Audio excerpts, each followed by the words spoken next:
Hi welcome to my YouTube channel.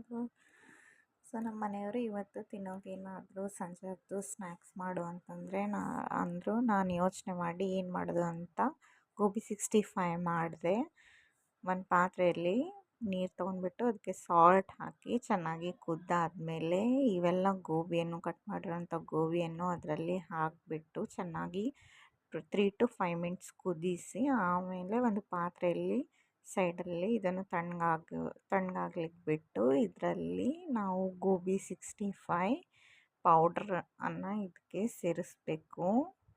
So ಅಂಗಡಿಯಲ್ಲಿ ಯಾವ್ದು ಬೇಕೋ ಅದು ನಿಮಗೆ ಅವೈಲೇಬಲ್ ಇದೆ. ನೀವು ಆ ಪೌಡ್ರನ್ನು ಹಾಕಿಬಿಟ್ಟು ಚೆನ್ನಾಗಿ ಮಿಕ್ಸ್ ಮಾಡಿ ಇದನ್ನು ಈ ಥರ ಚೆನ್ನಾಗಿ ಮಿಕ್ಸ್ ಮಾಡಬೇಕು. ಬೇಕಾದರೆ ಸ್ವಲ್ಪ ನೀರು ಕೂಡ ನೀವು ಸೇರಿಸ್ಬೋದು, ಮತ್ತು ರುಚಿಗೆ ತಕ್ಕಷ್ಟು ನೀವು ಉಪ್ಪು ಮತ್ತು ಖಾರನೂ ಕೂಡ ಸೇರಿಸ್ಬೋದು. ನಾನು ಸೇರಿಸಿರಲಿಲ್ಲ, ನನಗೆ ಕರೆಕ್ಟ್ ಅನ್ನಿಸ್ತು ಅಂತ ಹೇಳಿಬಿಟ್ಟು. ಸೊ ಈ ಥರ ಚೆನ್ನಾಗಿ ಮಿಕ್ಸ್ ಮಾಡ್ಕೊಂಡ್ಬಿಟ್ಟು ನೀವು ಫ್ರೀಝರಲ್ಲಿ 3 to 5 ಮಿನಿಟ್ಸ್ ನೀವು ಮ್ಯಾರಿನೇಷನ್ ಆಗೋವರೆಗೂ ಫ್ರೀಝರ್ನಲ್ಲಿ ಇಡ್ಬೋದು.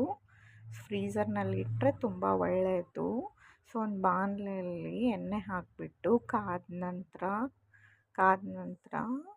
ನಾವು ಫ್ರೀಝರ್ನಲ್ಲಿ ಇಟ್ಟಿರೋ ಈ ಗೋಬಿಯನ್ನು ಒಂದೊಂದಾಗಿ ಈ ಥರ ಎಣ್ಣೆಯಲ್ಲಿ ಕರಿಬೇಕು. ಎಣ್ಣೆಯಲ್ಲಿ ಚೆನ್ನಾಗಿ ಫ್ರೈ ಮಾಡ್ಕೊಳ್ಬೇಕು. ನೋಡಿ, ತುಂಬ ಟೇಸ್ಟಿಯಾಗಿರುತ್ತೆ. ಮಕ್ಕಳಿಗೆ ಸಾಯಂಕಾಲ ಬೇಗ ಕ್ವಿಕ್ ಆ್ಯಂಡ್ ಫಾಸ್ಟ್ ಮತ್ತು ರುಚಿಯಾಗಿ ಈ ರೆಸಿಪಿ ಕೂಡ ನೀವು ಮನೆಯಲ್ಲಿ ಟ್ರೈ ಮಾಡ್ಕೊಳ್ಬೋದು.